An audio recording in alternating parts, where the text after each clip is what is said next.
ഗണേശ ചതുർത്ഥിയുടെ ഏറ്റവും സവിശേഷമായ ഒരു ആചാരമാണ് ചന്ദ്രന്റെ കാഴ്ച ഒഴിവാക്കുക എന്നതാണ്.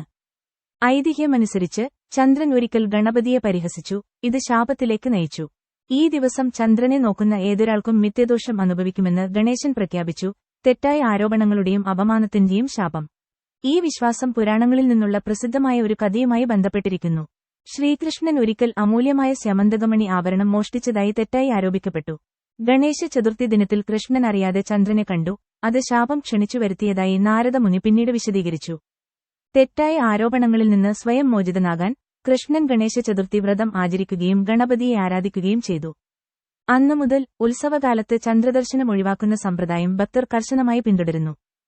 നിയന്ത്രണങ്ങളുണ്ടായിരുന്നിട്ടും ചന്ദ്രനെ ആകസ്മികമായി കാണാൻ കഴിയും. അത്തരം സന്ദർഭങ്ങളിൽ സ്യമന്തകമണി ഐതിഹ്യവുമായി ബന്ധപ്പെട്ട ഒരു പ്രത്യേക ശ്ലോകം ചൊല്ലാൻ പാരമ്പര്യം നിർദ്ദേശിക്കുന്നു.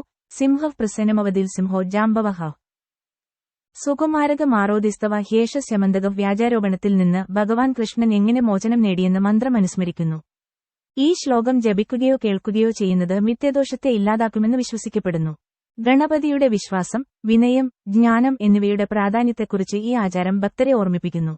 തിന്മയുടെ മേൽ നന്മയുടെ വിജയത്തെ പ്രതീകപ്പെടുത്തുകയും ഐശ്വര്യത്തിനും ജ്ഞാനത്തിനും വേണ്ടി അനുഗ്രഹങ്ങൾ തേടുകയും ചെയ്യുന്ന ആചാരങ്ങളിൽ മുഴുകുമ്പോൾ ഈ ഉത്സവം നമ്മെ ജീവിതത്തിലൂടെ നയിക്കുന്ന ശാശ്വതമായ ആത്മീയ മൂല്യങ്ങളെക്കുറിച്ച് ഓർമ്മപ്പെടുത്തുന്നു.